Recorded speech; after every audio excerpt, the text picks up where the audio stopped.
From the ロシア Japanese が side, 中国に対してどういう態度を取ることがどういう国なのかということを考える上での最も重要な要因でした。 This was an important element that showed what ロシアが Russia's thinking would be 相変わらず with regard to 世 China. 界において革命を開いて引き起こして帝国主義国に対決する姿勢を取るならば、最 With 初 the のカラハン banner 宣 of 言がそうですけれども、 revolution それは日本にとって and 敵対以外の become 何 a 者でもありませんで counterforce した。 to 日本は imperialism. 満州において中国の利権を If 持っ that てい were るわ the けですか case, ら、 Japan would have 戦わ to ねばならない敵以外の何者でもありませんでした。 become hostile しかし、 towards Russia. ロシアがスローガンのみでもって If 本当は Russia is simply 昔の国家が持っていた making 昔 use の of ロ this シア as a 帝国が持っ front ていた and 権益を would 守りたいと考 continue えてい to るならば、 protect それ its は own 話が違います。 possessions and rights つまりアメリカ that と it inherited アメ from リ the カに支持 old された中 regime, 国のナショナリズムに対抗する上では、 the story would be 日 different 本にとっ altogether. てロシアは役に立つ相手 Russia だからです。 will become a useful Tsumarī partner partner in になる that わけ case です。 in order to counter nationalism in China as well as the United States. 1924年の中ソ交渉は非常に混乱していて、 There 見 was ている much 者はなかなか confusion 内容が分かり between ま the せんでした。 negotiations that took place between China and the Soviet Union in 昨日の議論にもありましたけれども、ソ 1924. This 連 was がなくなっ mentioned た現在から見れば、 yesterday as well, but now that we 外 don't モン even ゴル have を the 実質 Soviet 的に支配 Union して and their 都市鉄 control 道 in outer の利権を返 Mongolia そうとしなかった and the fact that they didn't ソ連 even という return ものが their rights どういう国であったのかということを to 厳しく見る目は簡単ですけれども、 to China, 当時の it would be very 文脈の it 中 would be で a は very obvious point. ロ But シア革命の back in those 勢いを持 days, it っ was てい not た clear to 反帝 people 国主義の動きとい whether うのは or 非常に not 大きなもの this でしたので、 revolutionary 日本が country would こ go の along with imperialism. ロシアの特にカラハンですけども代表がカラハンの動きが見えなかったのは当然のことです。 Callahan was the ambassador from the しかし Soviet side, and the Japanese had trouble reading what was 日 in 本 the の中で mind も of the negotiator. そういう状態でしたので、日本の中でも So 中国の一部と結んでソ連に対 even in 抗する考えがありえました。 there were some 日 people 本の who 陸軍は felt そういう that ことを考え that ました。 Japan should join hands with 中国の一部という China. の In は fact, チャンサオリ this ン would be the 張作輪のことですけれども、結ぶことも army. 考えられ The ます。 Japanese army's thinking was that is to join hands with しかし、対ソ交渉を中心に進めていた吉沢健吉は、ソ連は the 帝 Japanese 国主義的要 negotiator 素を持って、 Yoshizawa 今の言葉で Kenkichi 言えばですが、帝国主義的要素を持っているので、 understood 革命的なスローガンはただ言葉に過ぎないと考えま the した revolutionary その言葉から banner するなら waving ば was only in ポーツマス name. 講和条約を and that そのまま引き継ぐことが They would 日ソ間の対米協力 that 対中協力アメリカに対するそれ that から this 中 would be 国 a に good way 対 for する the 協力の Russians 第一 to 歩だったん counter です the United States and それは基 creating 本的に鉄道の支配を通 cooperative じて relation with 満 Japan. 州において自分たちの利権を増大させるということで So す the idea here, in fact, was to expand their ソ連側は concessions 中国の in 鉄道を Manchuria 鉄道を through 中国側 cooperating に with Japan. 買い取らせると言いながら The いつ実 Soviets' 際にそれがなされる position was の that かはっ they きりさせ will ませんでした sell back their railway to China, but was never very aggressive about pursuing this route. おそらくこ Most の likely, 時ソ連と中国の間により緊密な関係が作り出されていれ if ば there had been closer relations ポーツ between マス条約は the Soviet すでに時代 Union 遅れの and 産物と China, みなされていたでしょう the Treaty of Portsmouth would have become anachronistic and obsolete. ここで少しだけ付け加えますと最近出たソ Recently, 連の外務省誌 there 今ロシア語で言いますが is a 欧州ヒ publication, ストリ Orchard ーニシ History. テルスとバイナスタンニュージェールという3巻本の本が出ましたけ There れども was a 3-volume その本の中に Russian ソ連側の papers 動向 that が少 were しだけ書いてあって released チ and チェ that リーと speaks それから about リトル the ノフたちの意見 diplomatic が違かったという relations ことが少し書いてあり or ます negotiations that しか took し私 place. の見に行った外交資料館ではそういうことを私見せてもらえませんでした。 But when I visited 続けます。 Museum of Historical ポーツマス条 Documents, 約 I は was 時 not 代遅れ shown の this. 産物ではなくて実 So 際に in は any case, the Treaty of Portsmouth did not ソ連 become 側は obsolete. 都市鉄道を返す気はなかったのです。 The Soviet side had そ no のこ intention と of は returning 1929年 their に railway to 超 China. 学領が In 鉄道の回収、利権の回収を図ったと Jiang きに Zeilin ソ連 attempted 軍 to は recover 圧 the railway, 倒的な力でもって中国軍を粉砕いたし and まし this was quashed た。 by 日本陸軍はそれを見ていて、 the Soviet 中 army. 国、ロシアは The またもっ Japanese と army 元の遠いのロシアであるというふうに考えたわけです。interpreted this to それは皮 mean 肉な that ことですけれども the Soviet Union 日ソの協 was 力が not that 可能 much であるという different ことを from 示した the 事件で Emperor した Russia. And this very ironically 結 showed to the 局ポーツマス条 Japanese 約後に that 生じた cooperating 地域 with 政治を Russia 破壊 was したのは possible. 私の So 意見で what は destroyed, in my 1931 opinion, 年の this 満州事変 regional と system それから日本の傀儡国家である were 満州 the 国に 1931 東 Manchurian 鉄道 incident を1935 and 年に売 the 却した時です selling of the railway in 1935もは by や the 利 Soviets 害 to の面では、つ Manchukuo. まり満州における利害の面では、日本とソ連は協 So 力する this 関係 meant はありませんでした。 that there was no reason for し cooperation かし、両 between 方とも Russia and 国際 Japan 関 as 係が far 悪すぎましたので、 as 国際調整が悪すぎ their ましたので、 rights in 表面 Manchuria. 的に But because of the 協力関係を維持 internationally したのです。 unfavorable situation, they continue with their 国境紛 cooperation. 争が起こりましたが、それは There were 放 border 棄するわけにいきま disputes, せんでしたので、 but 両国で they 切削 could し続け not ました。 allow them to be escalated into any kind of full-scale war. 結局、この4国のゲームは、日 So 本 the とソ game 連 that の was どち being ら played が by these four countries 日本とソ連のどちらが先に中国とアメリカを味方にするかというゲ became ー the ムに変わり question ました。 of which side, で would it も be ご承知の Japan 通 or り the Soviet Union who ここ would で get 最初に Americans or the 中国とアメリカを味 Chinese 方 to にした side の with は them? 日本でした。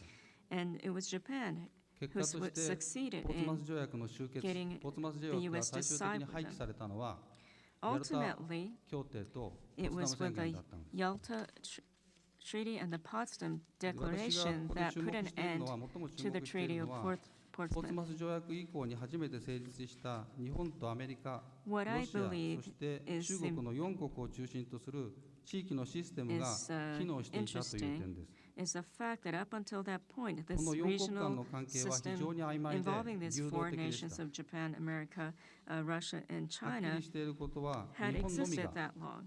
ロシアとの協力によって Everything was quite 中 fluid. 国のナショナ What リズム was に対 very 抗することがで clear きる。 that またアメリカに対抗することができるという路線を自覚的に推進したことです。 consciously promoted a policy of countering まあそれも Chinese 日 nationalism 本の満 and 州 the への United 進出以 States 降 by 意味を失ってしまいま having した cooperation with Russia. But that later 私がこういう the ことを ne- 申し上げるのは簡単です。 changed. 皆さんもおそらく同 It's じだと思 very います easy け for れ me ど to も、 say 冷 this 戦が終わった今、 now that the 我々の Cold 前 War には has ended. 4国の政治システムを機能させて現にしているわけです。 We 東アジアにお have い a て political system in East 平 Asia 和的にこれを問題を解決していくという that allows 作 us 業が to 今2 function つの国の前に非常に大きく前に and 出ています。 the challenge that faces all four of us is to そ find れがうまく means 機能させ to て問題を処理してい resolve くた our めにも、 problems ポー in ツ a マス条 peaceful 約から manner. 1945年までの地域の政治システムを And in order to どういう do ものだっ this, たのか歴史的に考え it てい is くこと important が for かな us り to 重 have 要 a な課題だと historic 思っています。 perspective as far as the ramifications of the Treaty of Portsmouth and its effects through 1945. Thank you. Professor Shimazu for her comments on the two presentations we've heard so far. Right, thank you very much for two very interesting and stimulating papers. Both these papers raise new interpretations, I think, on the study of the Russo-Japanese War, particularly to do with this legacies, political and cultural, of the Treaty of Portsmouth. Now, Dr. Konishi's paper raises a very interesting new point about the new reading of the anti-militarist movement in Japan, which he calls a non-war movement. And commonly, this movement in Japanese historiography is cited as anti-war movement. And his new reading of the word heimin, which has been translated hitherto as commoners, he reads it as people. So these are the sort of different shifts that he's trying to present, I think, in his paper. Now, Professor Yokote, on the other hand, has a very different approach, and he introduces this very new notion of the creation of the new international order in East Asia as beginning in 1905. And normally, as he says, we all think about 1919 Paris Peace Conference and also the 1921-22 Washington conferences as the beginning of the new international order in East Asia. So that point is a very interesting one and a very important one, I think. Now, my purpose, I suppose, in this, as in the role of the discussant, is trying to bring two papers together. And they're pretty different papers, as you heard, so it's been quite difficult for me. But anyway, let me start with the differences, because I think these two papers, in a very interesting way, represent two very different methodological approaches to international history. Professor Yokote's paper is probably the one that we are more familiar with, which deals with the more traditional diplomatic or international history, looking at interstate relationships. Now, Dr. Konishi is the revolutionary one here, and he basically comes from the standpoint of transnationalism, I think. And this is a methodologically new inquiry into the history of international relations. And I think the motivation is to provide an alternative discourse to the existing one, which is what Professor Yokote's discourse is. And by focusing on non-state actors, in his case, he focuses on individuals. One could focus on NGOs, NPOs. One could focus on organizations. But also one could focus on themes which are outside of bilateral state relationships, on issues such as ecology, demography, pacifism, and feminist movements, just to name a few. Now, so I see the methodological difference is possibly the largest, biggest difference between these two papers. And then there are similarities, and in fact, I found more similarities than I expected in the papers. Now, at the very basic level, what I call the primary level of analysis, both Professor Yokote and Dr. Konishi talks about relationships.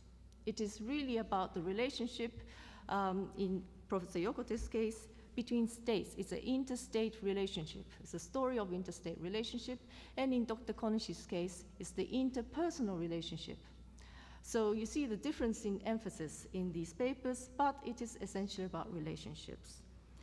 Now, going beyond this very sort of basic framework of comparison, these two papers talk not only about relationships, but they talk about relationships of collaboration, in Professor Yokote's words, and relationship of cooperation, in Dr. Konishi's words. So it seems to me that these two papers are presenting fairly similar issues, although they're coming from pretty different standpoints. So let me just expound on these 2 points, which I think are very important, and I like to deal with the individual papers. First of all, Professor Yokote's paper, I think his paper at the bottom line is about looking at the nature of relationship between the peace signatories. And through his paper, I got the feeling that peace treaties, or the relationships between the states after the peace treaty, are not at all static, but very dynamic, but also very collaborative. And he gave 2 examples of the 1907-1908 context and the 1924-25 contexts. And then, in the end, what I think he mentions is that there was the collaborative relationship between Japan and Russia in these 2 contexts were very important, and important mainly because these 2 countries saw vested interests in continuing dialogue in whatever way they could in order to avoid another war between the 2 states.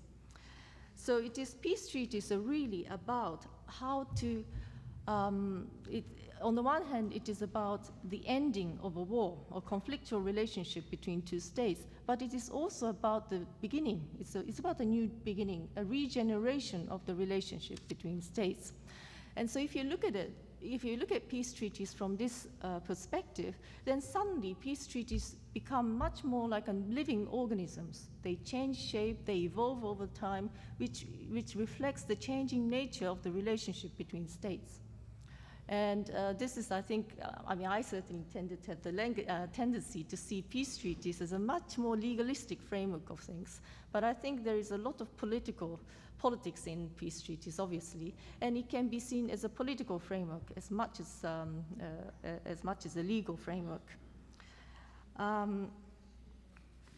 Now, turning to Dr. Konishi's paper, and still talking about the relationship or cooperation, a cooperative relationship, Dr. Konishi talks about in his paper, he privileges the individual relationship over interstate relationships. And he raises some number of very famous individuals, both in the Japanese context and Russian context, in order to prove this point. Now, what Dr. Konishi is attempting to do, I think, is to present the existence of a parallel discourse. And this he calls corporatist anarchism. Basically, Dr. Konishi's paper shows that he's unhappy with the epistemological dominance of Western modernity, which I think he claims is totally self-referential, and it doesn't allow for competing references. But his paper offers a modernity, a different modernity, which is independent of this Western dominant discourse. Now, in his paper raises many binaries, for example, because instead of the state-based relationship, he talks about individual relationships, but also he talks about modern subject. He doesn't talk about national subject, kokumin, in the much more traditional sense of the word. And this modern subject obviously raises different connotations and different definitions of what a subject meant in the Japanese modernity. Now, I think maybe the most important point he makes out of all this is that he says that these two discourses provide conflicting visions of human progress and civilization. In Dr. Konishi's preferred discourse of a sort of competing modernity discourse, he says that war is a negative force, and that in his very words, he says it's a retrogression from human progress and civilization, whereas the more Western dominant orthodoxy would claim war as a positive force. In fact, the Russo-Japanese War, seen from the dominant Western discourse, says that it was an important for Japan to have won, and also important for Japan to have fought it, because it showed that Japan had attained a certain level of civilization through wars. So, as you see, it's a very different approach to the whole notion of civilization altogether. Now, this leads me to a second sort of point of similarity, which is also the question that I addressed to both speakers. In my view, these papers do not adequately deal with the issue of socialism as an ideology, and for different reasons. Now, Professor Yokote's paper, as I said, compares the 1905, 1907, 1908 context and the 1924-25 situation. But these two contexts occurred under very different regimes. One was a Tsarist regime, and the other was a revolutionary socialist government regime. So how important was socialism as an ideology in determining the attitudes of Japan and Russia in their relationships? In other words, do you see any difference, especially in the Russian-Soviet attitudes arising out of the kind of socialist or communist ideology that they operated, especially in the 1924-25 situation? Now, my question to Dr. Konishi is this. His examples of cooperative anarchists, the people who call cooperative anarchists, are the group of people that we normally call socialists, and of Heimin-sha, which is the company that published this Socialist Weekly. So, but in his paper, he hardly ever mentions this word socialism or socialists. So I just wanted to kind of raise this, play the devil's advocate and say, in wanting to critique the hegemonic role of Western modernity, are you not simply exchanging socialists, the old-fashioned socialists, with cooperative anarchists? Aren't they the same things? And how do you account for the absence of socialists and socialism in your paper? Now, I'd just like to end with looking at the legacy of peace treaties from the point of view of historical memory, because this point hasn't, this actually point was raised by Professor Yokote right at the end of his paper, which he didn't mention in his presentation, but it is Stalin's use of historical memory of the Russo-Japanese War in 1945. Now, the Japanese used the Sino-Japanese War of 1894-95 in 1904-05, and later on in the 1930s, they used the memory of the Russo-Japanese War of 1904-05. So really, historical memory has a lot to do with the fact of, not the fact, the tendency to historicize the present. You're trying to understand the present through use of the past. And I just wanted to mention that in the 1920s and 1930s Japan, memory of the Russo-Japanese War was very selective. And the reason why was the technological advancement. By the late 1920s in particular, the Russo-Japanese War to contemporary Japanese seemed like an obsolete, old-fashioned warfare. Now, the state still wanted to rely or to use the Russo-Japanese War in order to advocate, promote the militaristic thinking.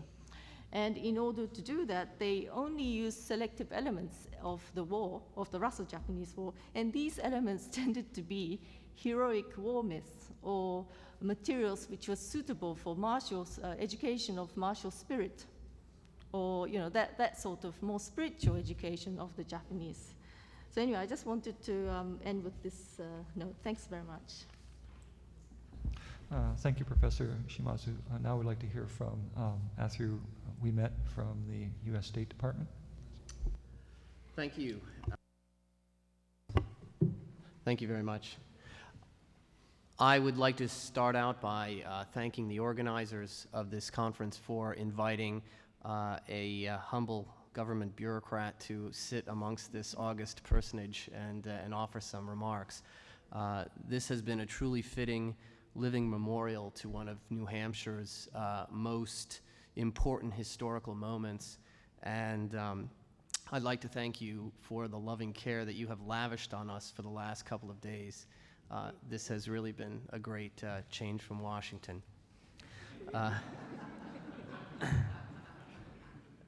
To that note, I also have to add that, and it may strike some of you as absolutely ridiculous, that in a discussion of a subject that's 100 years old, I have to say this, but my comments do not reflect the statements or the beliefs of the State Department or those of the U.S. government in general. I'd like to also thank the authors of the two papers that have given me a much stronger appreciation for the Japanese scholarship and historiography surrounding the post-1905 period of the Russian-Japanese relations. The two papers were quite different, but as Professor Shimazu just noted, there is an underlying theme here that the seeds were for Russo-Japanese relations after the 1905 war were better than many people would immediately have thought. The question that I sought to apply to these two papers is one that's often asked of me in my current position, and that is, how realistic are these possibilities? How alternative are these modernities? Professor Konishi's paper has a striking thesis. Although Japan had managed to ensure in the space of 50 years that it had become the colonizer instead of the colonized, ensuring a national survival in a way that most of Asia, particularly China, had found impossible, there were still some in Japan who offered utopian models of progress in opposition of the social Darwinism that was driving Japan's rise as a great power. Ironically, these ideas came from Russia through the ideas of Tolstoyism and Kropotkinism. The argument is that these ideas were not part of the East-West divide, as they were not native to Japan, and they did not represent the leading Western paradigm of the day, that is, imperialism.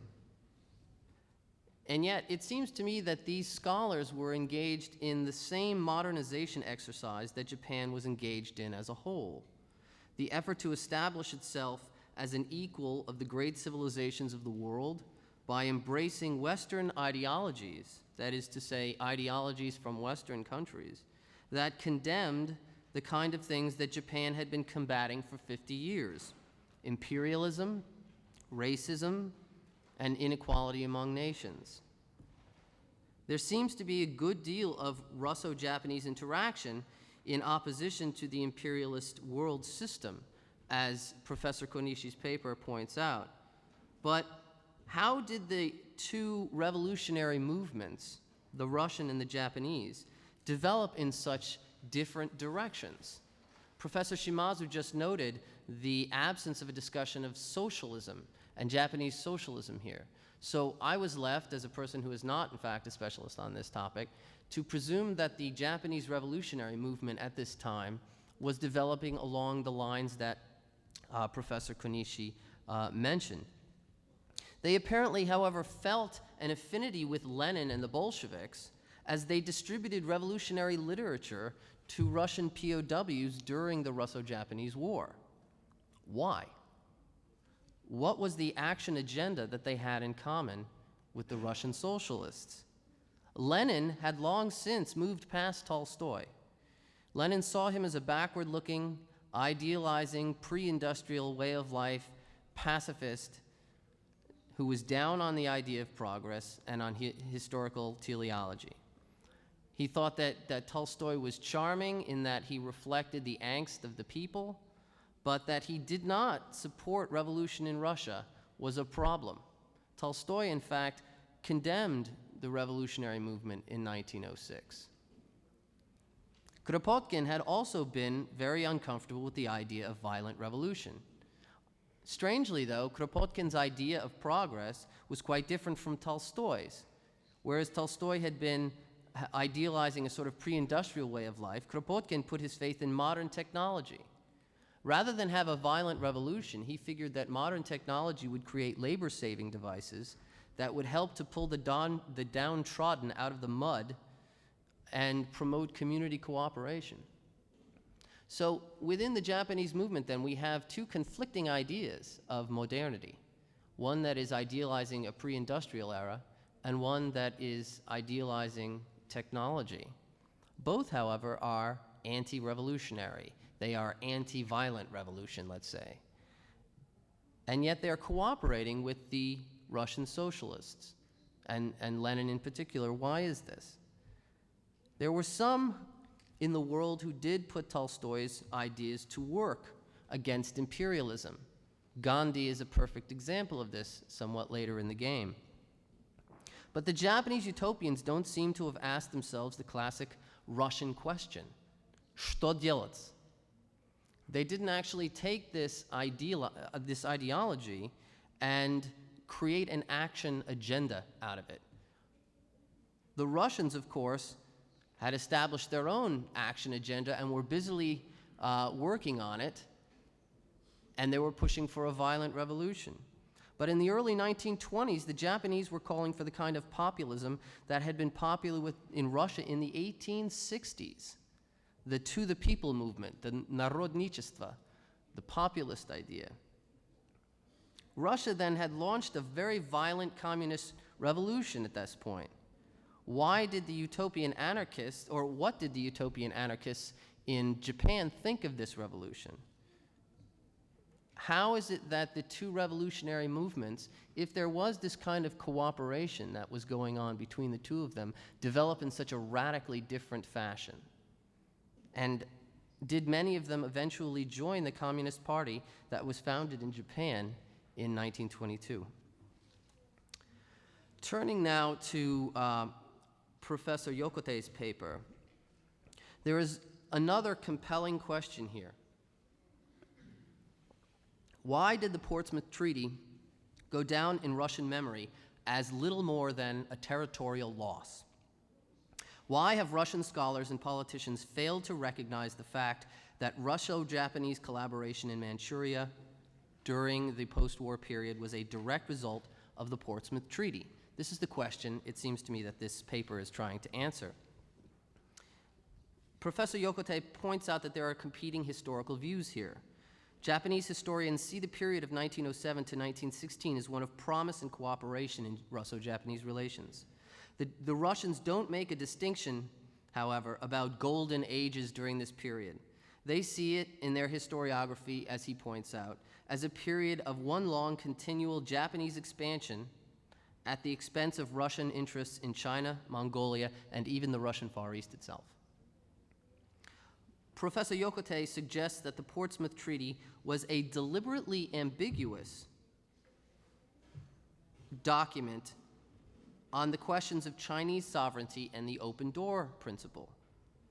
It was a tacit deal, he suggests, between the Russians and the Japanese based on the recognition that they had common interests to protect in Manchuria. So why did the Russians ultimately forget this or miss this? Why doesn't it come down to us in Russian historiography?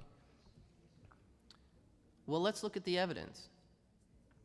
The period of 1907 to 1916 was clearly one of close cooperation, based, as Dr. Bogotyryov noted yesterday, on joint exploitation of a weak China, and I would add also pressure from a strong international community, most importantly, the United States at the time.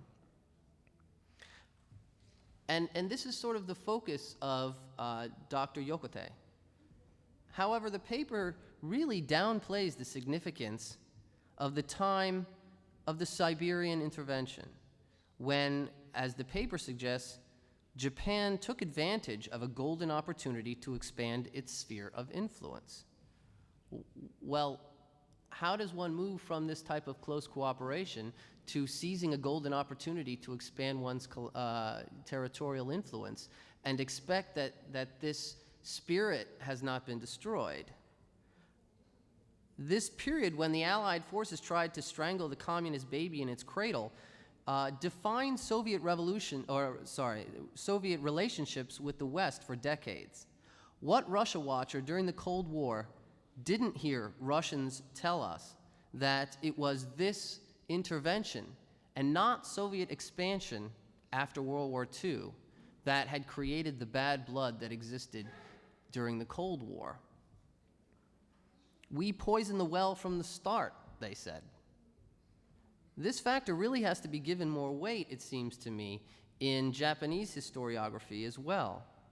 It seems unlikely that the kind of cooperation that might have existed after 1910 could have been reconstituted in 1925 following this effort to strangle the communist baby in the cradle.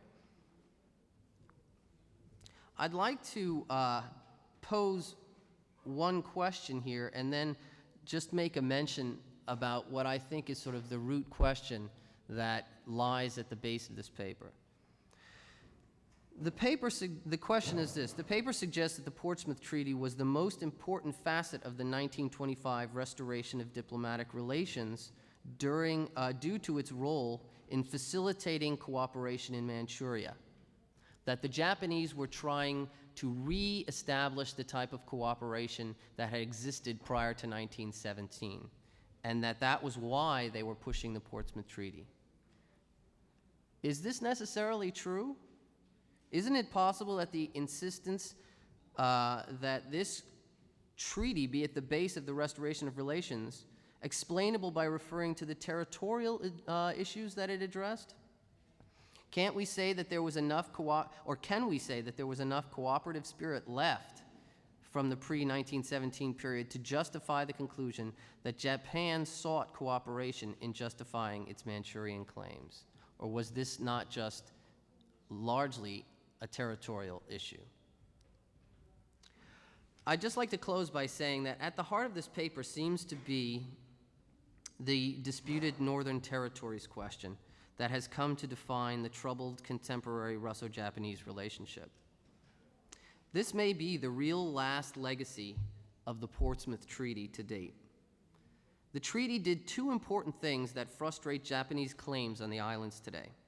First, it declared as null and void all previous territorial agreements that had led up to 1905. The very agreements that the Japanese now turn to in support of their historical claim on the islands. Secondly, by simply taking southern Sakhalin as a prize of war, Japan established a precedent that would later be used against it when the Soviets seized Eitorofu, Kunashiri, Shikotan, and Habomai. Japan did surrender the northern half of Sakhalin in 1925 after occupying it in the 1918 intervention. but it never surrendered what it received in the Portsmouth Treaty until the Soviet Army took it back. Japan now argues that the Soviets must return the northern territories. Why? Because it's not fair to seize territory that wasn't yours in warfare. Well, you can see that after 1905, that's a very difficult argument to make. Both from the historical perspective that, well, that never really belonged to you, and we have all of these treaties to prove it. Well, those were the same treaties that you negated in 1905. And from the position that it's not permissible to take territory that never belonged to you in warfare. Well, that's what you did in 1905. So this is a very difficult argument for the Japanese to make precisely because of the Portsmouth Treaty. From this perspective, it's clear why one would like to pursue the line of analysis in this paper. If the Russians saw Portsmouth as little more than a territorial loss, then avenging the Portsmouth Treaty must necessarily be a territorial swap, including territory never owned by Russia before. If, however, the treaty was a tacit deal between two powers expanding in Asia, then perhaps the 1945 territorial grab was too hasty. Perhaps another deal can be worked out to stabilize and guarantee their interest in Asia again.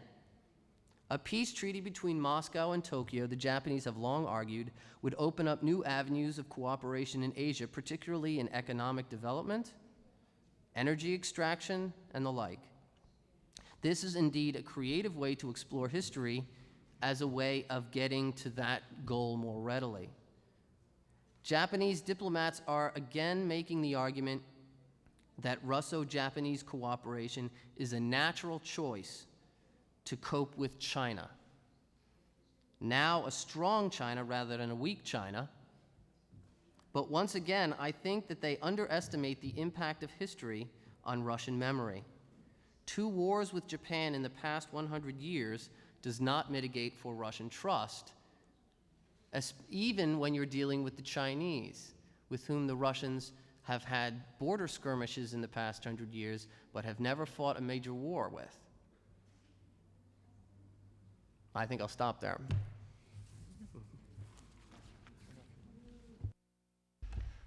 Thank you very much. Now we'll give a chance for our presenters to respond. So first, Professor Konishi, and then Professor Yokote, please. Thank you for your comment and interesting questions. Okay, I think both of your questions and comments have a common theme, which is the question of socialism and comparing with the corporatist anarchism and how we think about this. We can also raise a question as to then why all these socialists were talking about Tolstoy and Kropotkin. So instead of looking at the socialism emerging from the West and then impacted on Japan, and this is the beginning of sort of socialist development, I think you have to really look into what really they were talking about rather than sort of looking at the just vocabulary that was transported from the West and as in socialism and determining the activities and social thoughts and practices that that were there in early 20th century.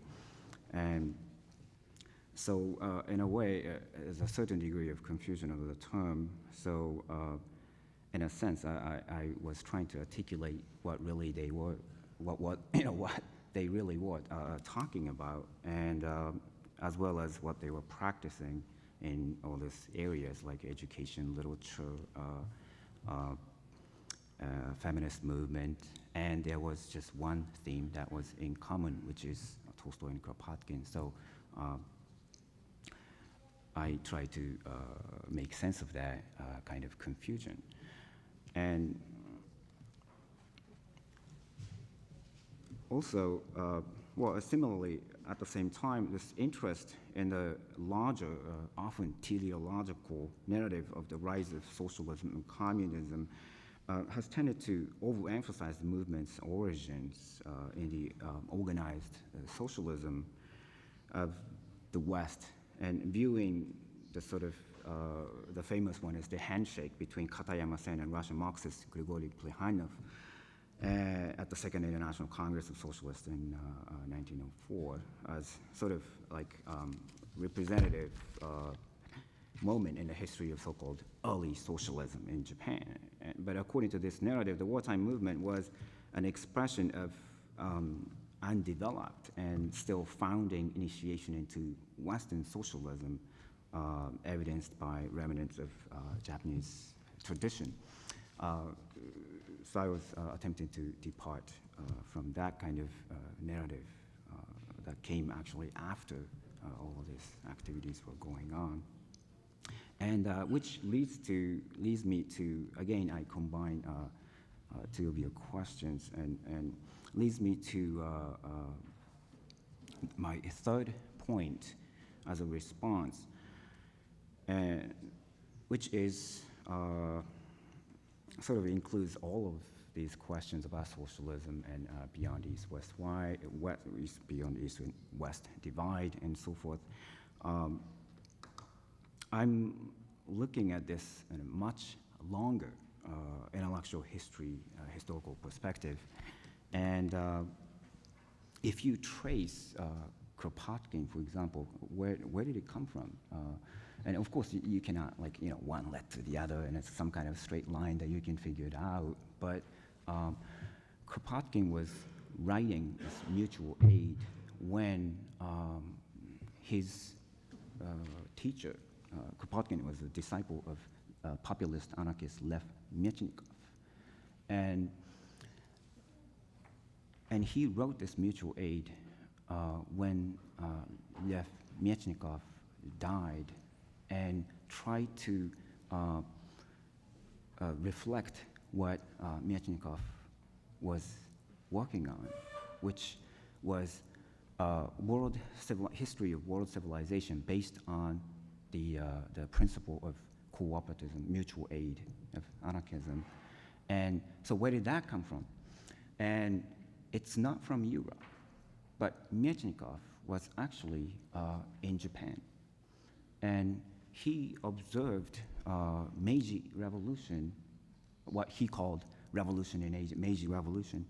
And unlike any other Western accounts of the Meiji Ishin, Myetchnikov observed the Meiji Ishin as a sort of revolution toward not capitalist development toward West, whether from within or without, but it is, he gave tremendous meaning to this Tokugawa intellectual history, Tokugawa's cooperatism that developed so widely during Tokugawa period, which is 1600 to 1850. So, and then he gave this tremendous meaning to this Tokugawa cooperatism as a vehicle of civilization, and interpreted Meiji Revolution in such fashion. And because that revolution was in Asia and not in Europe, he saw it as an impetus for the global possibility, global realization. And from there, he constructed this view of cooperativist anarchism, departed sharply from sort of Bakuninist, sort of aggressive, I don't know if you can call it terrorism, but sort of violent actions to solve the problem. But he looked at this in an evolutionary term. And that's where partly, at least, Kropotkin is coming from. But also, in Japanese intellectual history, Myetchnikov was dealing with people's rights movements, people in Japan, in Meiji Japan, including Nakai Chomin. And as you know, Kotoku Shusui was directly coming out of Nakai Chomin. And then, so Kropotkin to Mechnikov and Nakai Chomin, and then to Kotoku. So it's very much sort of interlocked network and transnationally on the non-state level and non-organizational level, which is, by the way, coherent to their social thoughts and practice of cooperatism. So within Japan, you have to look at it as, so how do you make sense? If it's west to Japan, none of that sort of properly contextualize all this development of social thoughts and practice. So in a sense, that goes back to another question that this is coming out of sort of transnationalism.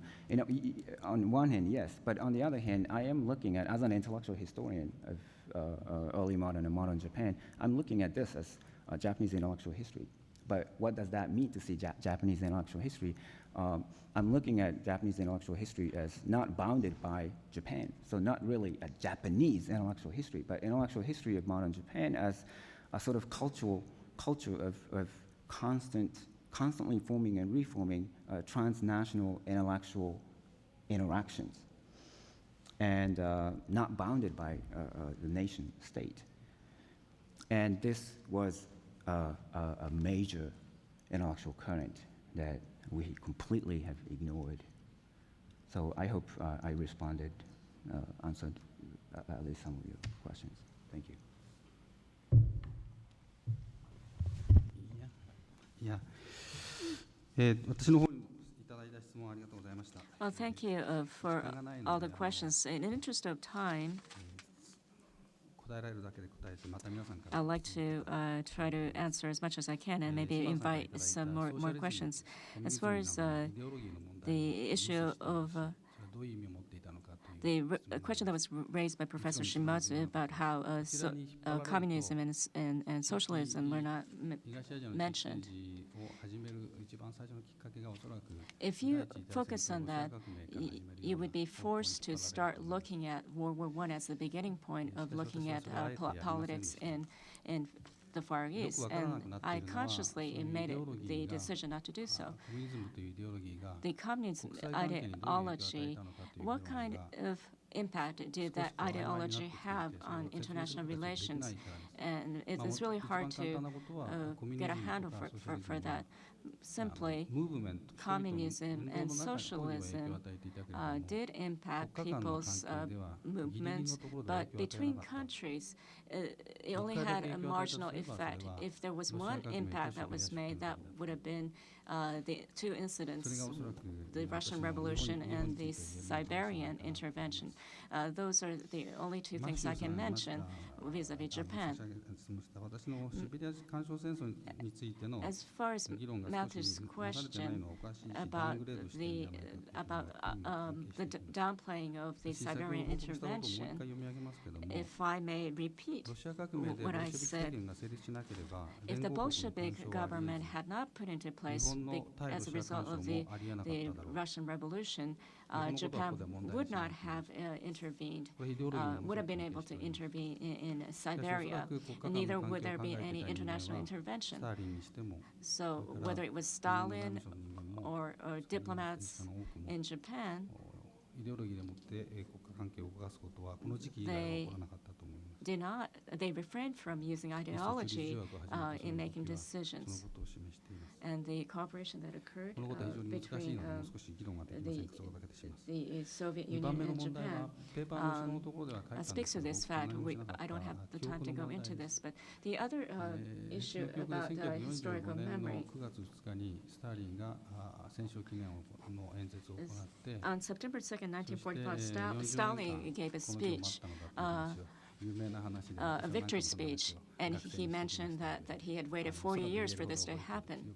And in fact, his speech is so familiar to me that I can even cite it. I touch upon this very briefly in my paper. But this was a very selective use of history. And historians know that this sort of thing can happen. That said, that's a very political statement. That was a very political statement, and that would be the appropriate interpretation. Similarly, with the Japanese government to say that Stalin had made a mistake, and this is why Russia should give back the 4 islands. I don't know if that's a logic that's being followed by the current Russian administration at this time, but that's also very selective use of history. So history has always been used and utilized by politicians in order to justify one's current position. So when we talk about the legacy of the Treaty of Portsmouth, if we start talking about historic memory, we all tend to, anybody who's studying Russia would think about this in terms of territorial issues. As far as the northern territories issue, nobody here, I believe, came with the understanding that we have to talk about the northern territory issue. But whether there are territorial issues or not, the fact that there have been 4 countries in the Northeast Asian region, and there are political issues that we need to deal with. Whether or not there are territorial issues between the respective countries or not, there are issues that need to be resolved in a peaceful way. And that is the only solution that we have. And I personally believe these territorial issues to be much smaller, relatively speaking. The fact that we have this regional political system in place, that is a much greater legacy of the Portsmouth Treaty, and in dealing with issues that face us today, this is a much more important legacy. This was a point that I wanted to stress, and I purposely did not deal with territorial issues. And you might believe that I didn't want to talk about it, but that's not really the case. I am not a scholar here to provide any kind of propaganda material to the politicians. Now, also, the Siberian intervention, speaking of the Siberian intervention, there was a mention of how Japan could have thought that we thought that the spirit of cooperation could not have been lost. That is rather mystifying. That said,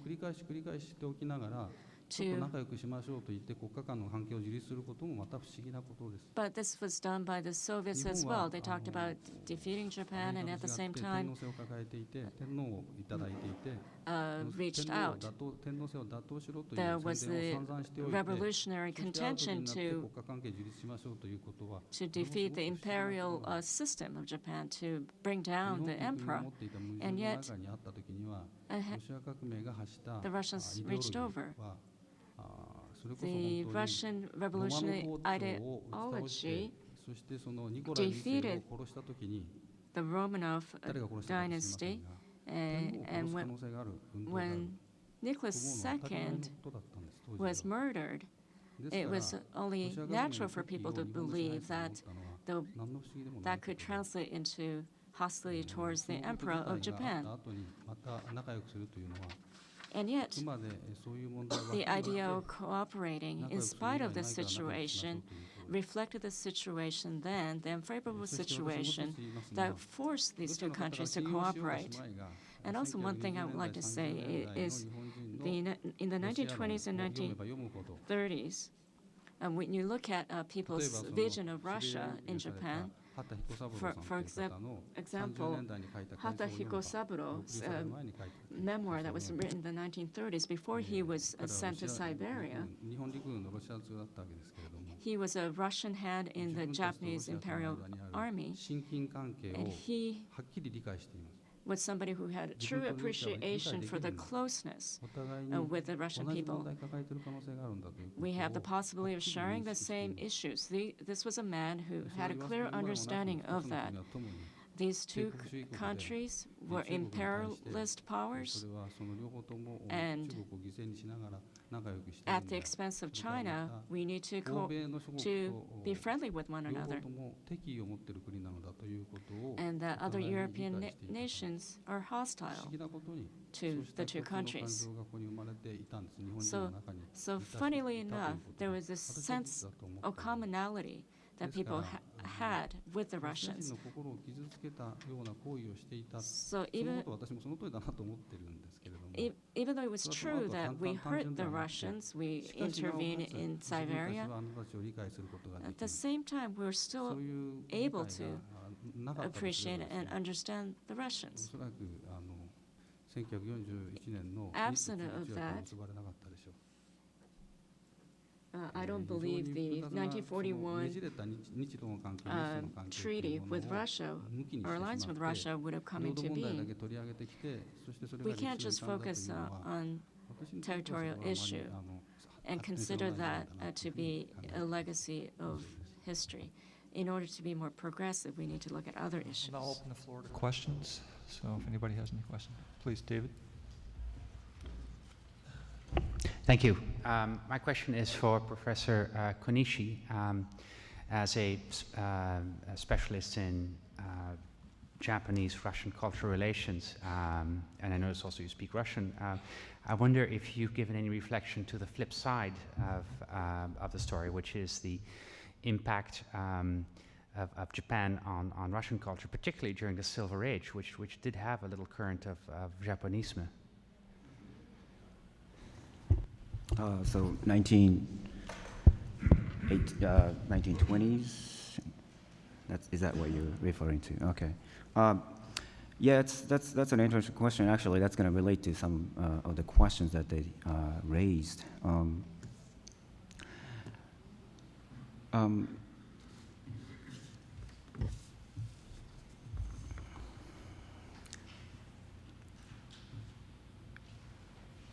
What's interesting to me is that after 1906, when these people were doing pilgrimage and so forth, and also someone asked about the POWs and so forth, so many SR, socialist realists, folks are collaborating with Japanese corporatist anarchists.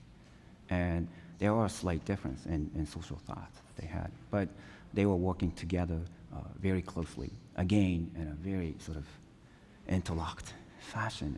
And it's fascinating because state censorship is very strong, and yet their connection is very powerful, to the point that SR people once said there are two major centers of our movement, of our activities, one in Switzerland. Of course, that's where Lenin and those guys were hanging out. And the other is Japan, Nagasaki and, Yokohama and so forth. And so those people were, collaborating with Russian folks. And then POW camps are basically like a college where these people were educating these POW soldiers. And as you know, when they go back to Russia, they participate in a lot of different movements. So, in that respect, there are some interconnections. And also, in 1920s, again, this all the way from there, people, there's corporatist anarchists in Japan, not just among these famous intellectuals, but it was expressed in so many different places among so many people. And actually, when civil wars was happening, Russian people were very much starved to death, as you know. And that actually triggered to create this first so-called Zengakuren, the student union of entire Japan, and organizing the spontaneous and this first sort of association and nation scale from clubs of housewives, to students, to all of this different walks of life, and they got together just in order to help Russians in Russia. So within Japanese intellectual history, it's very significant impact, and how does that respond to your question in terms of Japanese influence on Russian? So I'm not sure. Perhaps you can help me to understand. This is, but as a person who studies Japanese intellectual life, Civil War in 1920s gave such significant intellectual phenomena and very important. But I'm not sure how all of those significance of Civil War for Japanese intellectual life influence on Russian Civil War context. But hopefully we can talk a little bit more, extending from here.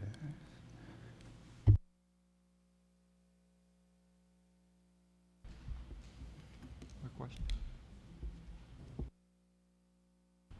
Yeah, a question and a comment. The question is, what is the attitude of the government of Japan toward the Portsmouth Treaty today? In other words, toward the legal validity, if any, of the Portsmouth Treaty. This in answer to Professor Wyman's comment. The comment is that it seems to me very easy to exaggerate the indigenous or autochthonous character of this cooperative anarchism that you've been pointing out as kind of an alternative to modernity, or a second kind of modernity. It seems to me very much like Tolstoy and Kropotkin themselves, very much within the Western discourse of modernity. In other words, Western modernity, the classic modernity that they were fighting, nation-state modernity, free market modernity, creates its own antibodies, like Tolstoy and Kropotkin. And if Japanese find these attractive as an alternative to the kind of modernity, the Meiji era, new modernity that has been become dominant and is so illustrated in these postcards that we saw in the Library of Congress thing, I think it's probably a mistake to say that this is anti-modernity or a totally different universe of discourse that they are creating. I think I'm just warning against assigning too much non-Western indigenous creativity to that. Tolstoy and Kropotkin are within the modern world, even though they're leading a banner against it. I mean, the analogy is within the Islamic world today. I mean, all the extreme radical Islamists that we're so afraid of are not traditional, within the traditional Islamic discourse. They are functions and products of modernity, and it seems to me that the people you're talking to are in that same kind of ballpark. Thank you.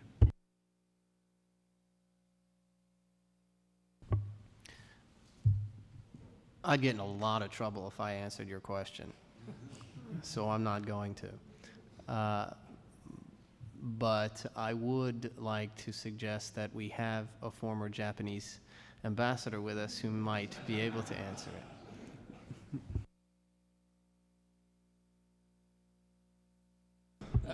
it. Actually, I had two questions. Well, first of all, I thank you the two presentations and extremely stimulating discussion for the two discussants. And actually, I had two questions, particularly addressed to Professor Yokote. But since discussions is evolving in a slightly different direction than I anticipated, I'd like to answer your questions. May I? Okay. First, my questions. There are many points which I learned from your presentation, and I thank you very much. But there's one article in the Portsmouth Treaty about which I wanted to seek your understanding. And this is related to the question of the railroad. It's quite impressive for me that the question of the governance of the railroad has occupied such an important portion in the Portsmouth Treaty. But the article I'm referring to is Article 7, which reads as follows. Japan and Russia engaged to exploit their respective railways in Manchuria exclusively for commercial and industrial purposes, and nowise for strategic purposes. It is understood that this restriction does not apply to the railway in the territory affected by the lease of the Liaotung Peninsula. I don't think you have referred in your paper about Article 7. Which are the railways envisaged, other than the Liaotung, railways related to the Liaotung Peninsula in this article? I presume that the railroad referred to sort of under Russian influence or government is the East China Railway, and that the railway referred to as Japan's influence will be the South Manchurian Railway. But this article gives certain superiority of prerogatives to Japan against the railway which is governed by Russia. Logically, it should mean that the right of Russia to East China Railway is somewhat diminished in comparison to the newly acquiring Japanese right. And how do you fit in this article within the overall explanation of your collaboration and cooperation between Japan and Russia within the context of the running of the Manchuria? This is my first question. And my second question is related to what you have mentioned this morning. I think you have made a very important statement that from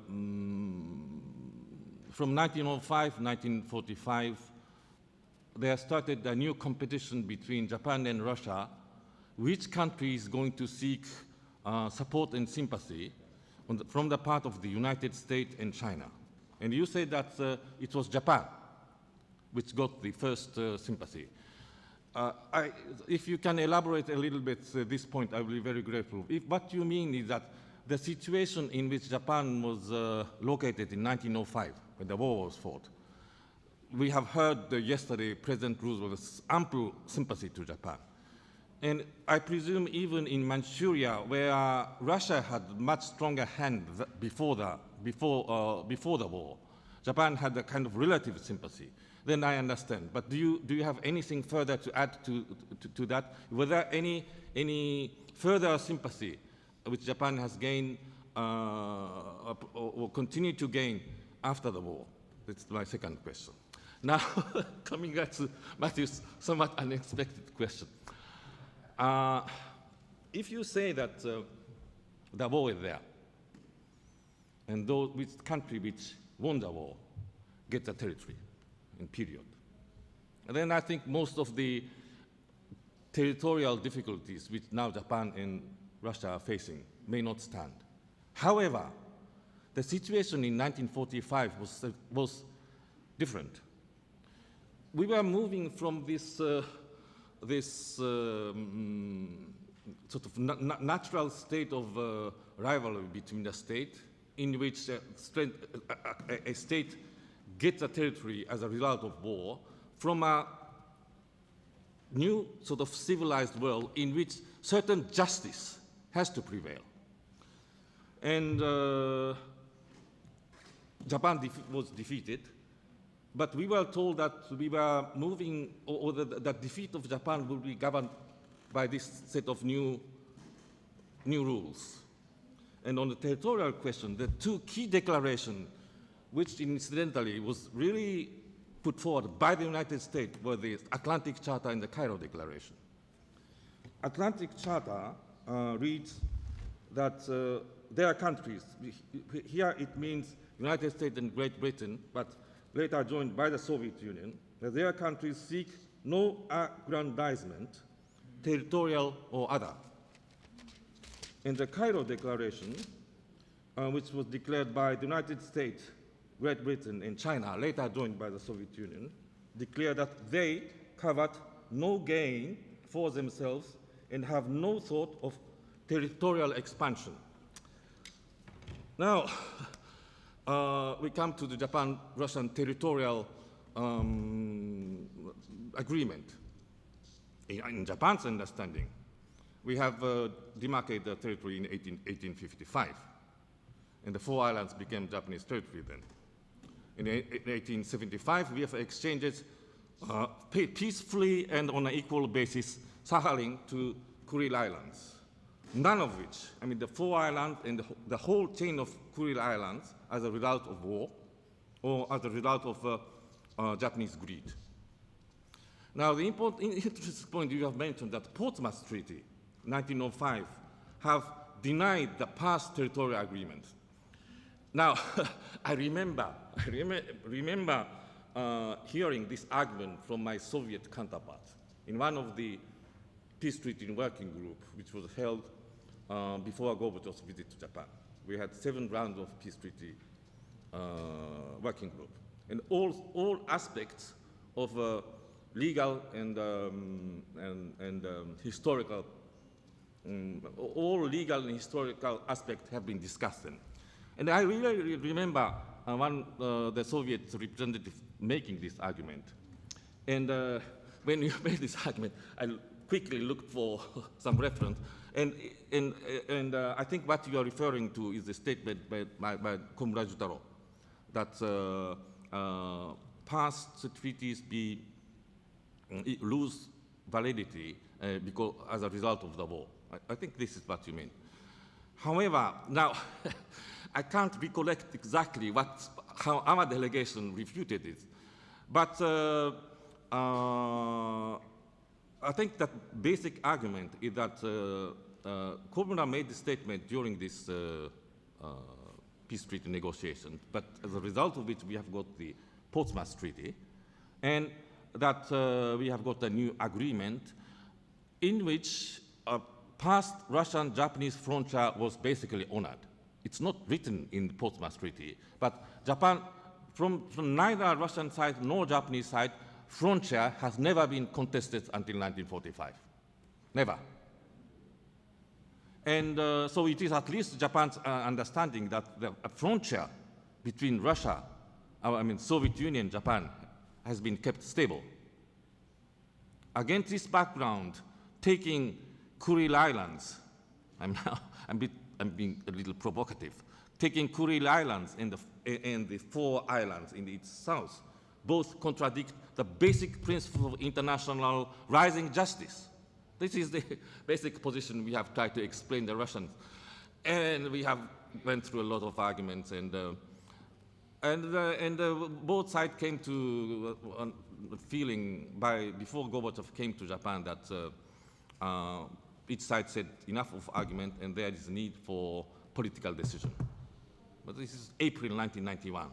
And since then, in my understanding, never ever this kind of argument have been repeated between the government of Japan and government of Russia. And so we have stopped arguing on these historical and legal issues and trying to come up to a political decision. And this, I wanted to say a little bit this evening, based on some kind of compromise. So I don't think, at least at the governmental level, it is useful to come back to this historical or legal aspects. But now we are in this academic forum. Maybe it is worthwhile conducting this argument between the United States and Japan. This is a new development. Thank you very much.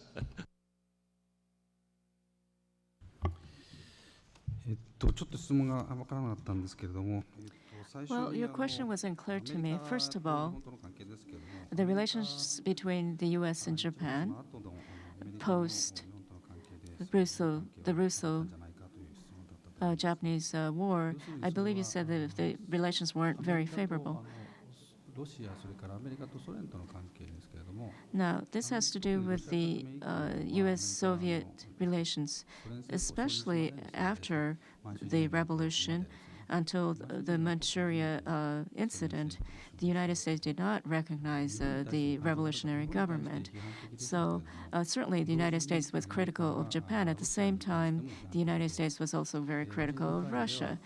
During the Washington Conference, the Soviet delegation was not even invited. So there was a republic from the Far East of Russia that came, but they were not really given much credence. So as far as the relations between these four countries, there was also the issue of not just the relations between the U.S. and Japan not being that favorable, but the unfavorable relations that existed between Russia or the Soviet and the United States. So as far as how the respective countries would develop better relations with other countries, this was an important diplomatic issue, as I mentioned. The second question wasn't very clear to me, but I think there are people that are a real expert in this area, and I could be wrong, but in 1898, there was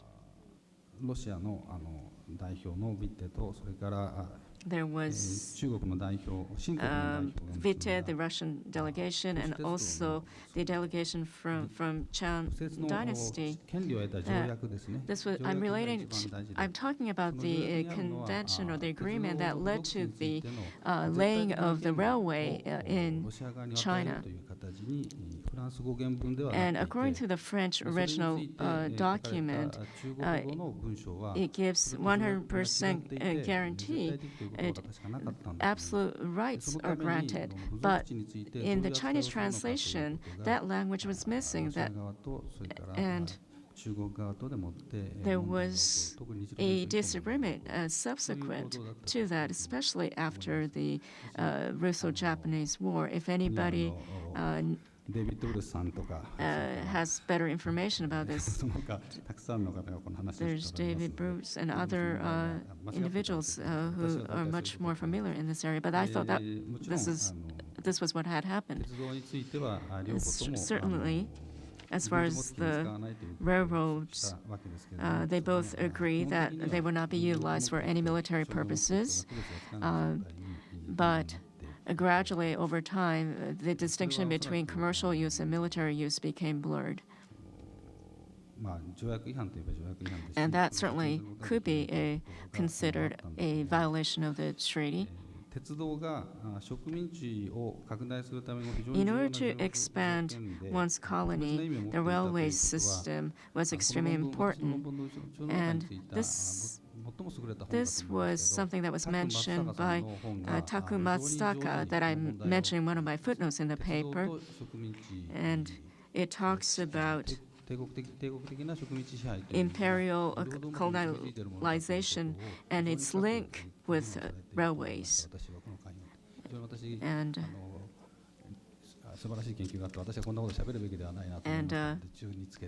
I thought it was such a great piece of work that I should just cite it in my footnote rather than talk about it. Okay, please. Ambassador Togo, you're quite right to point out Article 7.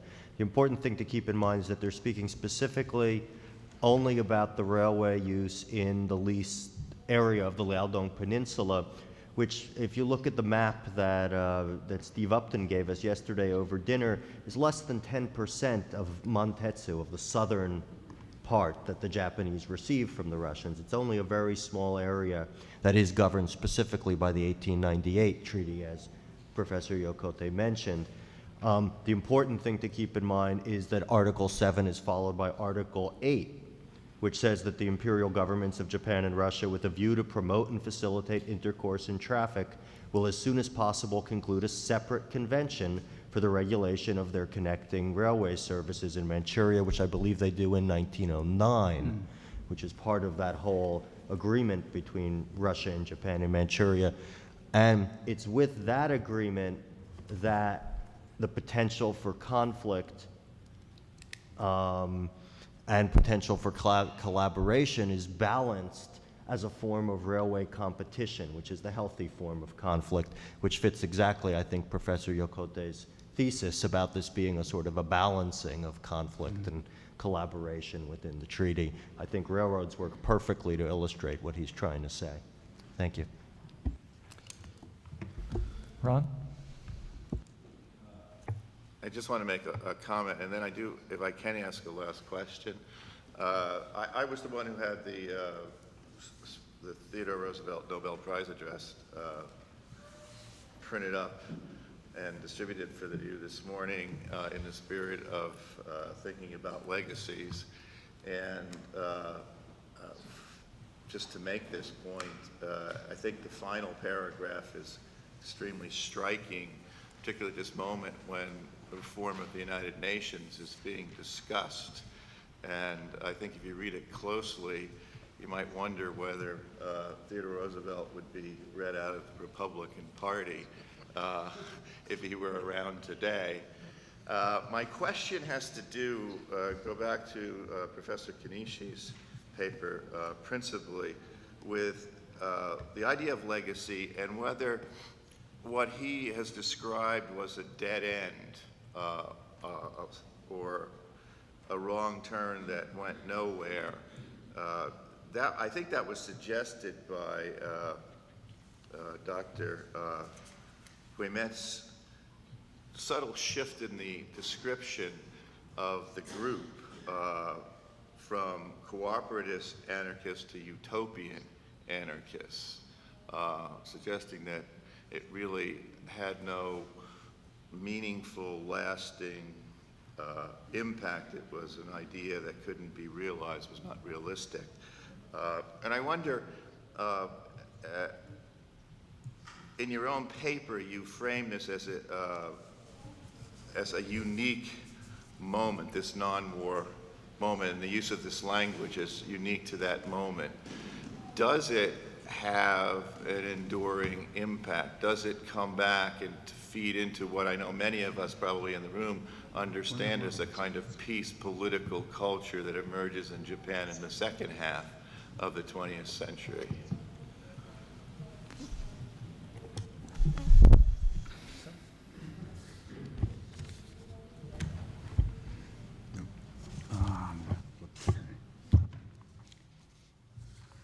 Directly, second half of the 20th century, sort of direct impact, direct legacy, it's very difficult to say.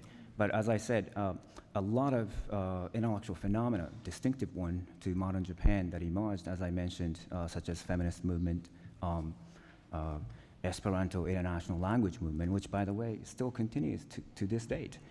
And well, even though they were kind of skeptical as to how much Esperanto international language is a neutral language, but nevertheless coherent to their social thoughts and practices at the time, and an education that completely revolutionized the notion of kyo-iku. In Japanese, education is composed by two characters, kyo, to teach, and iku, to nourish.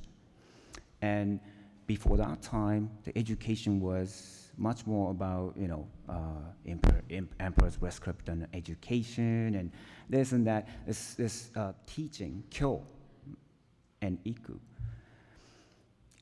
But these cooperative anarchists, these people communicated with Russians and oftentimes actually visiting Tolstoy and then, Tolstoy's textbook, the textbook for children that Tolstoy wrote, and translating back again, and then sort of revolutionized this concept of education as kyo-iku, because everybody has virtue, right? And contribute to the society. So our job is not to teach, but to teach to nourish. So kyo-iku became kyo-iku, to nourish individual virtue. Different, but there's no hierarchy in there. And so on. There's so many intellectual phenomena that came directly out of this corporatist movement, and which, of course, had a momentum in non-war and Hisen movement. So in that sense, in various ways. Probably you cannot articulate, okay, this is directly coming from corporatism and so forth. But I wouldn't be surprised a lot of impact, if you will, on the second half of the 20th century cultural and intellectual life in Japan as well. And also just you used the word utopian and oh, you don't, okay, yeah, commentators. Utopia is a utopos, right? Place that does not exist. But this is beginning from Mechnikov and Tokugawa cooperative practices. All of these things are very rooted in everyday life. Nothing is more real than cooperatives in Japanese everyday life, at least as they observed. So it's not a utopian thought. We use the word utopia to describe this corporatist folks, but it's not so much of a utopia that in a place that doesn't exist, but very origin is rooted very much in everyday life that they observed, and it continued to do so. Which actually, just one more sort of related to some of the questions the commentators raised, the question of Lenin. So, Lenin doing this 1917 revolution, and then, it's very different from what's happening in Japan. And right, Japanese intellectuals and corporatist anarchists thought Lenin was an anarchist. And they were communicating as if Lenin is grouped together with all these people like Tolstoy and Kropotkin, Mechnikov, and other populists in the second half of the 19th century. And a lot of times immigrant communities, as you know, if you know Russian history, in Europe. And that continues until 1921 or so. So even after 1917, they were still believing that Lenin is an anarchist. But it was quite puzzling for Japanese intellectuals to understand that why Lenin is doing this revolution. And then gradually they began to find the Russian Revolution had nothing to do with cooperatism and nothing to do with corporatist anarchism, and actually quite the opposite. And then when they realized that in 1920 and 21, they quickly departed and quickly began to concentrate their intellectual energy to critique the Russian Revolution as to clarify that it has nothing to do with what we're doing. We're doing is just everyday life right here. And so this feminist movement too, Takamura Itsue and Ito Noe, to name just a couple famous people, Ito Noe just around this time writing an essay saying that what we believe is began to be misunderstood. They think that we are like part of this kind of revolutionary movement, and as it is happening in Russian Revolution in 1917, but it has nothing to do with it. And actually, it's happening. It's about it's happening right now. We're just emphasizing what's happening in everyday life, and so that's again consistent to their notion of social thought on corporatism and anarchism. So I combined the two of you. But thank you. Yeah, Matthew has one final comment here, and then we'll break for lunch. So.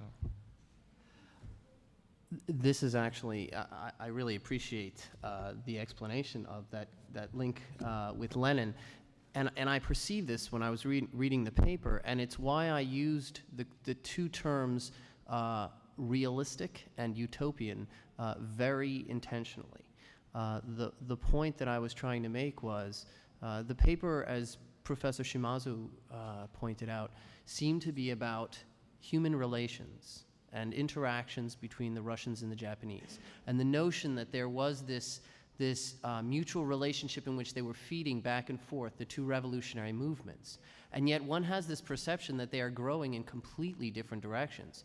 And now we discover that, in fact, Professor Konishi points out that the Japanese completely misunderstood what Lenin stood for the balance of almost 20 years. And so this is why I would question the reality of that connection. I would argue it was utopian. It did not exist. This kind of a connection in which you simply do not understand your interlocutor and his actions strike you as absolutely inexplicable on the basis of how you understood what he stood for, strikes me as utopian. Lenin played a very, very minor role in corporatism, and that's I never used Lenin in my essay, if I remember right. Maybe once until like 1907 or 8 when 1904 Kotoku communicated with Lenin. So it's not central, actually very, very peripheral figure. But it's also within the Japanese intellectual life, it's quite important, even the certain misunderstanding between Japanese intellectual and Lenin, that they, because there was such understanding and communication on the non-state and non-organizational level, and as I characterize the corporatist anarchism between Russian and Japanese intellectuals. And that's precisely why, because there was such big existence, they misunderstood that Lenin was a cooperatism. So quite the opposite of what you said, but because there was a strong current of corporatist anarchism, Lenin was misunderstood. All right, thanks to all the presenters and discussants. I guess we'll continue this discussion upstairs at lunch, please. Thank you. Alan, do we have, is David Norlander giving his presentation? Excuse me? Is David Nordlander giving his presentation? Yes, David Norlander will present again at 12:30. 12:30, thank you. After lunch, yes. Same seminar room as last time, at the end of the dining hall.